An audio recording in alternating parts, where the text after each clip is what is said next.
Do you ever sit at a holiday dinner, look around at the people who share your DNA, and think, how on earth did I end up here? It's like you're an alien anthropologist sent to observe a species that looks like you but operates on a completely different frequency. You say something you think is normal, and the room goes silent.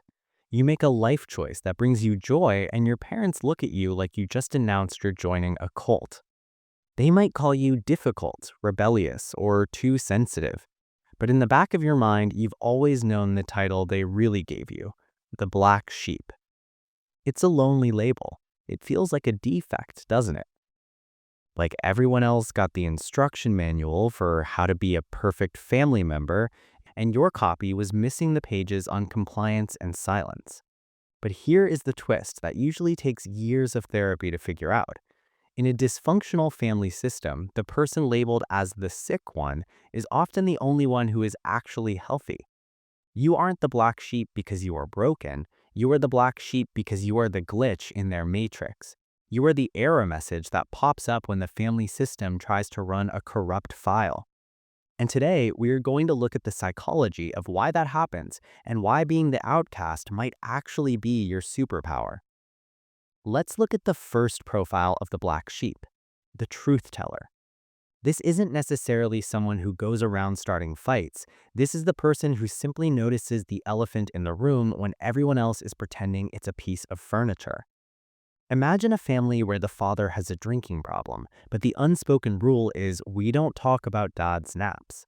The truth teller is the kid who says, "Dad isn't napping, he's passed out."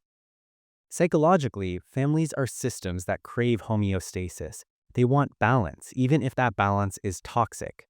When the truth teller speaks, they threaten that stability. They break the collective delusion. If you fit this profile, you probably grew up feeling crazy because you were constantly being gaslighted.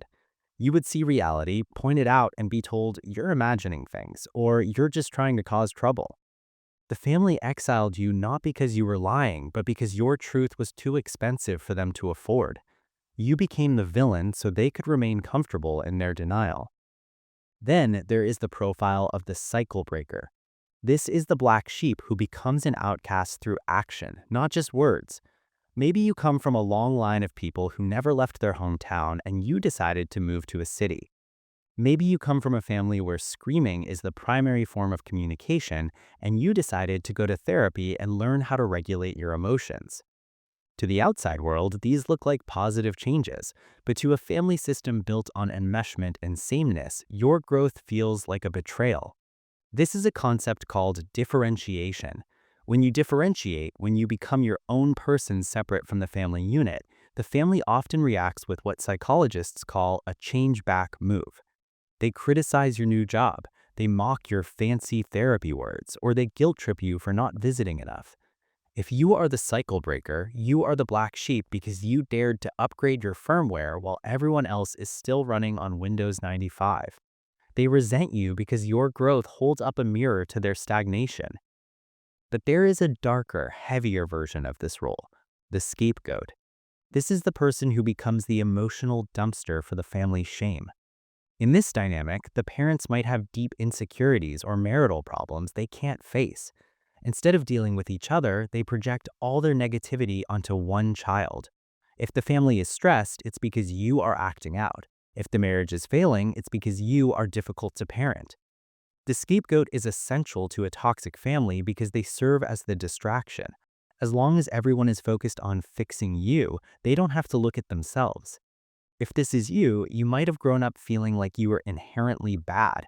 You might have tried to be perfect to win their approval, only to find the goalposts constantly moving.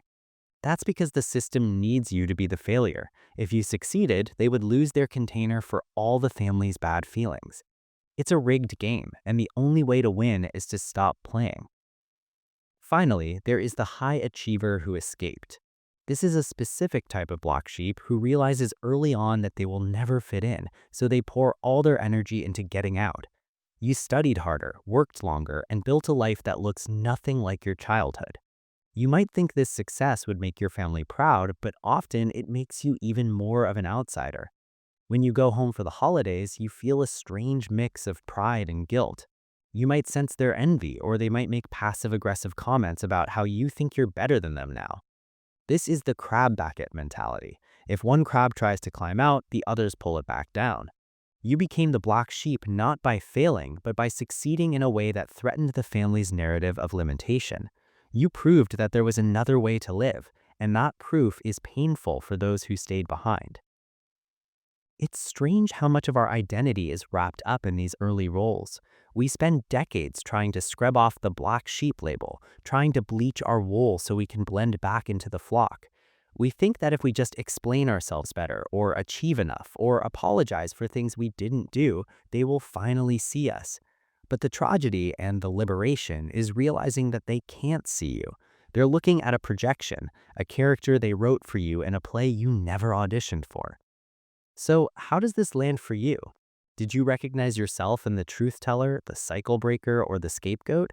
Maybe you're realizing that the rejection you felt all your life was actually a form of protection. Because here's the reality: the sheep are safe, but they are also trapped in a pen.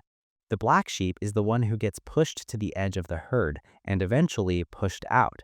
And it's scary out there alone, but the edge of the herd is also the only place where you can see the open field. It's the only place where you can be free. You didn't lose a family, you gained yourself. And if you're ready to stop trying to fit into a system that was never built for you and start building your own, make sure you stick around. We've got a lot of debugging to do.